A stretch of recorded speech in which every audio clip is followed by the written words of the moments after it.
As central teams land in Manipur to the drone attack on civilians, another fresh incident of the firing has been reported in the outskirts of Churachandpur and Bishnupur districts of Manipur. Meanwhile, the government is also split on central forces in the state.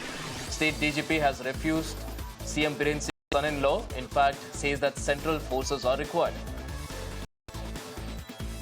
At least 9 Naxalites were killed in an encounter with security personnel in Dantewada in Chhattisgarh. In fact, based on intelligence about the presence of Naxalites on the border of Dantewada and Bijapur districts, a police party had conducted a search operation in the area. During the search operation, an encounter broke out. Several weapons, including self-loading rifle and 12 bore guns, were found. And as Telangana is reeling under floods, the Joint Action Committee of Telangana employees, gazetted officers, teachers, workers and pensioners has now pledged approximately 130 crore rupees to the Minister's Relief Fund for flood relief. In fact, this amount is equivalent to one basic pay for all the employees and pensioners. Joining the list of celebrities and politicians who are donating for the cause of flood relief operations in Telugu states, Andhra Pradesh's Deputy Chief Minister Pawan Kalyan and also actor Mahesh Babu promised to donate 1 crore for the Chief Minister's relief funds. Actor Mahesh Babu has announced 50 lakh funding for both Telangana and Andhra Pradesh.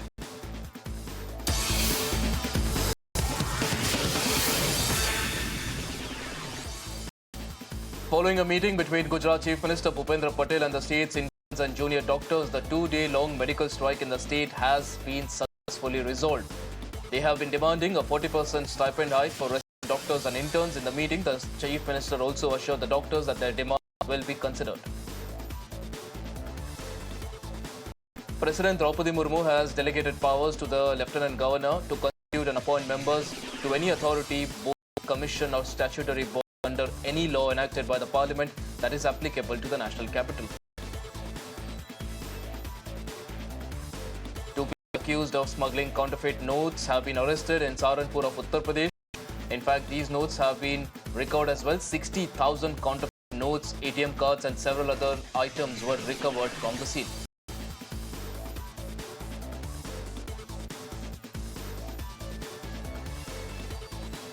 Postal votes for the upcoming presidential election began in Sri Lanka. Over 7 lakh public servants engaged in election duty were allowed to vote early ahead of the presidential poll.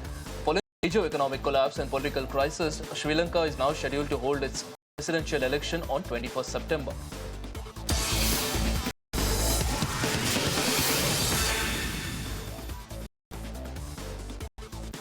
And meanwhile, Israeli Prime Minister Benjamin Netanyahu is facing mounting international pressure to negotiate the release of Israeli hostages held in Gaza. However, Netanyahu is resisting calls to yield, reiterating his government's long-held stance that it will not engage in talks with Hamas, which is the militant group holding the hostages. The UK Defence Secretary John Healey underlined his government's decision to suspend around 30 arms export licenses to Israel for use in Gaza over humanitarian law concerns, saying that they have been suspended with immediate effect. Accordingly, an Israeli minister has said that this decision has sent a wrong message, but Human Rights Amnesty International UK has called the suspension too limited. And Russia's President Vladimir Putin has held talks with Mongolia's president in the capital as part of his first visit to the landlocked country in 5 years. In fact, at a joint press conference with the Mongolian leader, Putin also promised cheap gas fuel to the Mongolians. The pipeline project aims to transit gas directly from Russia to China through Mongolia. As the Russian leader Vladimir Putin paid a rare visit to Mongolian capital, several activists staged a protest, came to the government palace with posters and a blue-yellow flag against Putin. Talking about Putin's visit, he was welcomed by a guard of honor.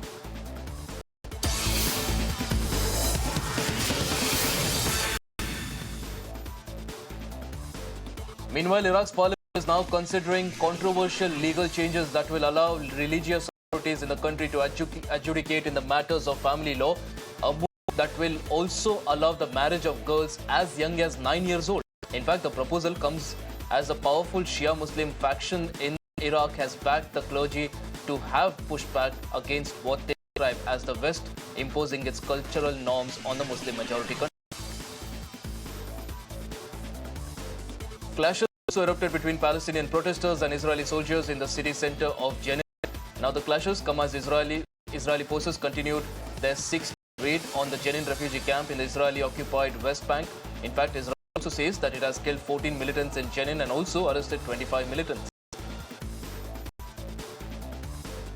The Justice Department has announced criminal charges against Hamas leader Yahya Sinwar and also other militants in connection with the October 7, 2023 rampage in Israel, marking the first effort by American law enforcement to formally call out the mastermind of the attack.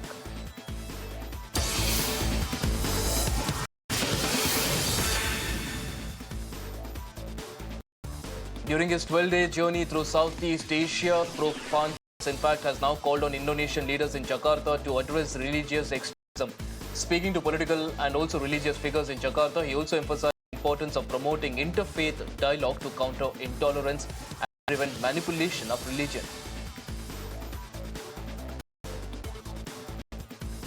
Police and firefighters were able to safely guide a wayward white-tailed deer out of an apartment building in New Jersey's Bayonne. In fact, this is the first time it happened. The first responders also say they were called in action when the deer tried to set up spotter rights in the new building. French rugby players Hugo Auradau and also Oscar Jejau have now returned to France after a court allowed them to leave the country despite the two national players remaining under investigation for rape. In fact, the 21-year-old athletes will be subjected to post conditions. Auradau and also Jejau were arrested on July 8 following the alleged sexual assault case.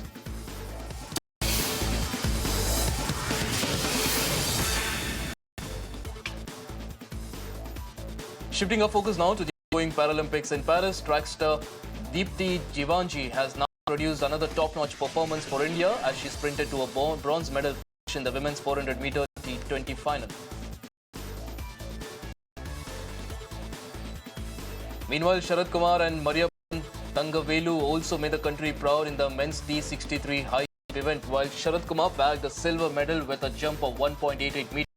Mariappan brought home bronze to become India's first ever person to win a medal in 3 consecutive Paralympics. And it was a delight for India in the men's F46 javelin event, while Ajit Singh produced a throw of 65.62 meters to secure the silver medal. Sundar Singh took home the bronze with a 64.96 meter throw.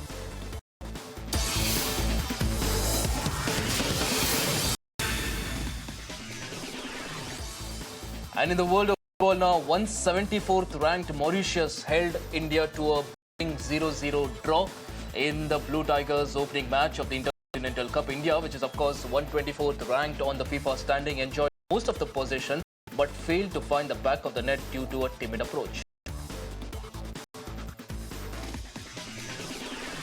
It's good news for Leicester City fans now. The Foxes won an appeal against the decision that could have led to a points deduction for breaching the profit and sustainability rules, which has been set by the Premier League. In fact, it's also learned that an independent panel found the Premier League didn't have the jurisdiction to punish the club.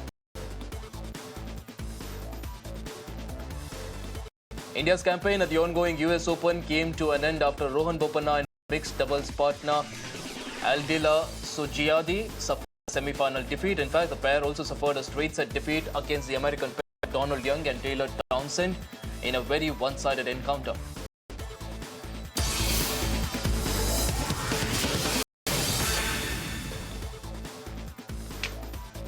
The world of entertainment now, Hollywood film director Tim Burton was honored with a Star of Hollywood Walk of Fame in Los Angeles just days before the release of latest movie, Beetlejuice. In fact, cast members Michael Keaton, Winona Ryder also joined Burton at the ceremony held outside of his favorite childhood costume and toy store.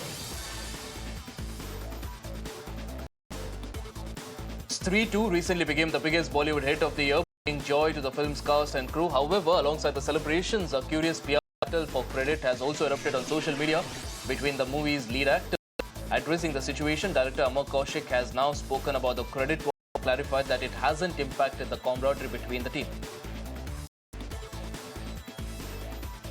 And Ekta Kapoor has finally about the shocking findings of the Justice Hema Committee report during the trailer launch of her upcoming movie, The Buckingham Murders. She also expressed concern for the safety of women in the film industry. Ekta also mentioned a change is of course possible only when more women come forward and decide to join the industry, which is currently dominated by men. After a teaser set the tone, a trailer for director Hansal Mehta's investigative thriller The Buckingham Murders was also unveiled on Tuesday. Starring Kareena Kapoor Khan in the lead role, the UK-set film has shades of the popular HBO series Mayor of Easttown, starring Kate Winslet. 14 नवंबर को कहाँ थे? हमें बता सकती हैं क्या हुआ, कैसे हुआ? उस दिन पार्क में क्या हुआ? सच बताओ. You can do whatever the f you want. लौता बेटा, नाम है इशप्रीत कौर.